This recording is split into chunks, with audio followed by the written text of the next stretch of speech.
Gonjang-ganjing yang melanda perbankan dunia masih membayangi bursa acuan nasional. Indeks harga saham gabungan ditutup lemah di awal pekan ini. IHSG bahkan sudah berada di teritori negatif sejak awal perdagangan. IHSG ditutup di level 6.708, melemah 0,8%. Investor melakukan transaksi 9,51 triliun dengan jumlah saham yang diperdagangkan 23 miliar saham. Pada penutupan kali ini, 295 saham menguat, 215 terkoreksi, dan 215 lainnya stagnan.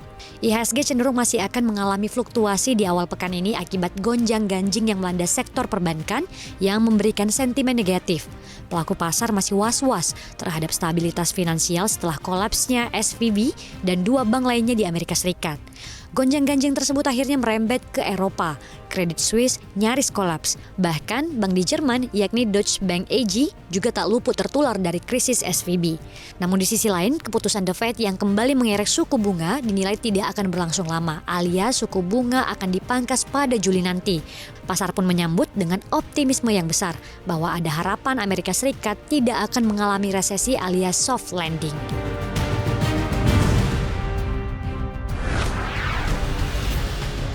Menteri Pertanian Syahrul Yassin Limpo mengklaim produksi padi atau gabah kering giling atau GKG dan produksi beras meningkat.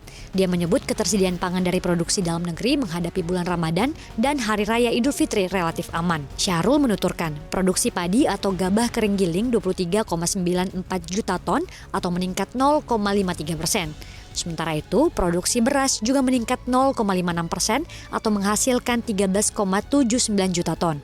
Syahrul menyampaikan, pada tahun 2023, potensi luas panen selama Januari hingga April sebanyak 4,51 juta hektar. Jumlah itu meningkat 2,13% secara tahunan. Mencermati data yang disampaikan Kementan, DPR langsung mempertanyakan kebijakan keran impor beras yang justru dibuka, bahkan sampai 2 juta ton, di mana 500 ribu ton harus didatangkan segera.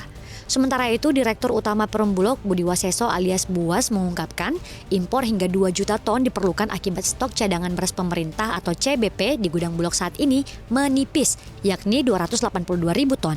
Tambahan pasokan beras tersebut dapat digunakan untuk program stabilisasi pasokan dan harga pangan beras. Bantuan beras kepada 21,35 juta keluarga penerima manfaat dan kebutuhan lainnya. Drama transaksi jumbo 349 triliun rupiah mulai mengarah pada titik terang. Menteri Keuangan Sri Mulyani mengungkapkan laporan Pusat Pelaporan dan Analisis Transaksi Keuangan atau PPATK terkait dengan transaksi 349 triliun rupiah ternyata tidak mengandung tindak pidana yang menyeret PNS Kementerian Keuangan secara langsung. Sri Mulyani mengungkapkan bahwa dari total tersebut, data transaksi yang terkait dengan pegawai Kementerian Keuangan hanya 3,3 triliun rupiah. Nilai tersebut merupakan data debit kredit dari seluruh pegawai selama 15 tahun, terhitung sejak 2009. Sri Mulyani menjelaskan, dalam 300 lampiran surat PPATK, 65 surat berisi transaksi perusahaan atau korporasi bernilai 253 triliun rupiah yang berisi transaksi debit kredit operasional perusahaan atau korporasi. 100 surat yang dikirim kepada aparat penegak hukum dengan nilai transaksi 74 triliun rupiah. Kemudian 135 surat terkait dengan korporasi dan pegawai dengan nilai transaksi 22 triliun rupiah, di mana 18,7 triliun korporasi dan 3,3 triliun pegawai Kemenkeu. Sementara itu, menanggapi semua kejadian yang berkenaan dengan Kemenkeu di beberapa waktu belakangan ini, Sri Mulyani diamanatkan oleh Presiden Jokowi untuk memperbaiki layanan dan sikap pegawai, terutama di Ditjen Pajak dan Ditjen Bea dan Cukai. Beberapa perbaikan terus dilakukan Kemenkeu, antara lain pelayanan dalam sisi konsultasi, pengaduan masyarakat, hingga memperbaiki frontliner.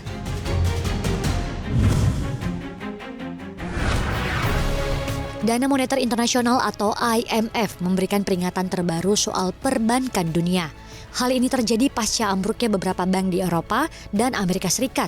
Peringatan ini diperlukan mengingat 2023 yang masih memberikan tantangan besar pada ekonomi global. Direktur Pelaksana IMF, Kristalina Georgieva mengatakan perlu adanya kewaspadaan tinggi meskipun tindakan negara maju menenangkan tekanan pasar. Georgieva menyebut IMF memperhatikan kelompok negara yang paling rentan ialah negara berpenghasilan rendah dengan tingkat utang yang tinggi. Menurut Georgieva, pertumbuhan global melambat hingga di bawah 3% pada 2023 karena pandemi, perang di Ukraina, dan pengetatan moneter. Bahkan, dengan prospek yang lebih baik untuk tahun 2024, pertumbuhan global akan tetap jauh di bawah rata-rata historis sebesar 3,8%. Fragmentasi geoekonomi dapat memecah dunia menjadi blok-blok ekonomi yang bersaingan. Hal ini dapat mengakibatkan perpecahan berbahaya yang akan membuat warga dunia menjadi lebih miskin. Sementara itu, angin segar bisa didapatkan dari negeri tirai bambu yang diproyeksi tumbuh 5,2% pada tahun 2023 dan bakal menyumbang sepertiga dari pertumbuhan global pada tahun ini. First Citizen Bancshares dikabarkan setuju membeli Silicon Valley Bank atau SVB yang disita oleh regulator menyusul pelarian pemberi pinjaman. Menurut pernyataan dari Lembaga Penjamin Simpanan AS, FDIC, bank yang berbasis di Raleigh, North Carolina itu telah menandatangani perjanjian pembelian dan asumsi untuk semua simpanan dan pinjaman SVB.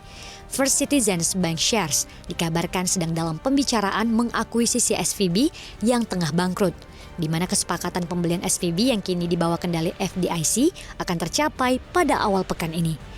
Sementara itu, First Citizens masuk dalam jajaran 100 bank terbesar di Amerika Serikat. Bank tersebut memiliki aset sekitar 109 miliar dolar AS atau setara 1.600 triliun rupiah dan total simpanan 89,4 miliar dolar Amerika Serikat atau 1.357 triliun rupiah. Kebangkrutan SVB terjadi hanya dalam waktu kurang dari 48 jam setelah gagal menambah modal. Bank mengalami kerugian besar atas penjualan sekuritasnya karena suku bunga naik dan membuat takut investor dan deposan yang mulai menarik uang mereka dari SVB.